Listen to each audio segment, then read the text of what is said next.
how is it that she ended up with dresses belonging to you? I originally had the dresses. I had bought one prom dress, which meant a lot to me because it was a special order. They only had one left in my size. Okay. And the other white one, it was a wedding gown for my cotillion. Okay. And I liked it so much I wanted to wear it to my wedding. That's why I didn't try to sell it or anything. So when she asked me if she could wear the dresses, I was really skeptical about it because they meant so much to me. Right. Why did you need her dresses? I'm in beauty pageants.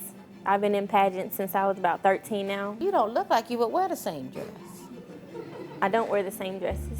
No, I'm saying you don't look like you could wear her dresses and vice versa. I got them paid for, alterated to fit me. You both of them, altered the dresses. And I brought, And did you return her dresses to her? No, I've had them for about 8 months now. How is it that you ended up asking for the dresses back? She came in my house. Not Miss Sunshine. Oh, Miss Sunshine? Yes. Yes, ma'am. Tell me what Miss Sunshine said. She came in my place. Right. She said, turned around, went outside. She said, She came, stepped in my face, Your Honor, said, Tell the truth. turned around and went outside. Well, that wasn't so bad. Yes, Well, I said some of those things, but I didn't say But would did say, you call her sister a witch without the W? Yeah, because she called me one. Okay, so you told her, bring those dresses back. No, my boyfriend was on the phone with his mom, who was at the house, who was at her house. The dresses were at her mom's house. Okay. So I asked her, can you just grab my dresses? You know, I see it. Can you just grab my dresses? So they're outside of the door, and she said, since you asked about your dresses, we're going to burn your dresses. The same dresses that I let you borrow. Did you tell her you were going to burn her dresses? No, ma'am. Why would I burn something that I'm going to need? Did you bring the dresses over? Yes, and Okay. I threw them at her and told her to grow up. Okay, so you get to her house. You say, come outside. She was already outside. She was standing outside. And what do you mean you throw them at her? You like throw them in the air like in a bunch? Threw 'em. Throw them. They made it through the air a little bit? Yeah. She caught them? And then what did she do? Cussing, like she been doing all night. And what did you do? Got in the car and drove off. So she said she gave them to you? Then- Wait a second. She said Your she Honor, gave them to you? honestly, her story doesn't even make any sense. I was inside of the house Okay. when she threw.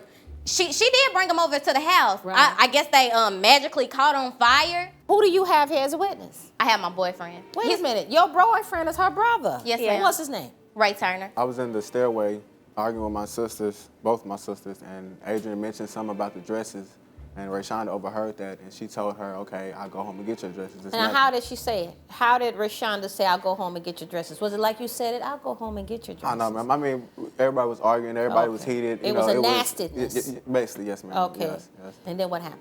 Arguing went on. I let her, made them leave, and after I was on the phone with my mom, so they went home, left, and when they came back, I was sitting in the living room. You know, I was constantly looking out the window just to make sure they left. I looked out the window, I seen Rayshonda's car parked back in the same spot, and the dresses on the ground. So you said you left. Well, so you're now closer to the car. Yes, ma'am. Did you see Rashonda? Yeah. Where was Rashonda? She was in the car. When was the next time you spoke to Adrian after you left? When I got back home. About how much time? I want to say about 30, 45 minutes. When you came back home 30, 45 minutes, was Rashonda's car still there? No, her car wasn't still there. Where were the clothes? Still on the line. Okay, Still in the did it yard. look like they had been set afire to you? They did. After I went and looked at it, it looked like someone had tried to set it on fire Right. and tried to burn it and stuff like that, but I guess the burn didn't go all the way through, or it wasn't enough to ignite it and didn't really flame up the dresses. All right, so you saw the dresses there. You know what they look like? It's a white dress and a red dress. My gut feeling tells me you set those dresses on fire because Adrian loves those dresses. You could look at her smiling in her pictures of herself in those dresses. She's still very adamant about those dresses. When she got mad with you, she said, bring me my dresses. And I believe you were upset. Your brother said he saw your car and the dresses on the ground and nobody else. So you had the opportunity, the means, and the motive. But I needed them in June 13th through the 14th. You were going to get them June 13th because she told you to get them back to her.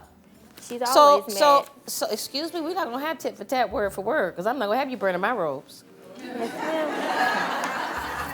ma'am. Okay? All right, I find that you have not established a sufficient evidence to prevail on your claim for the false arrest and punitive damages because you still have an open case pending.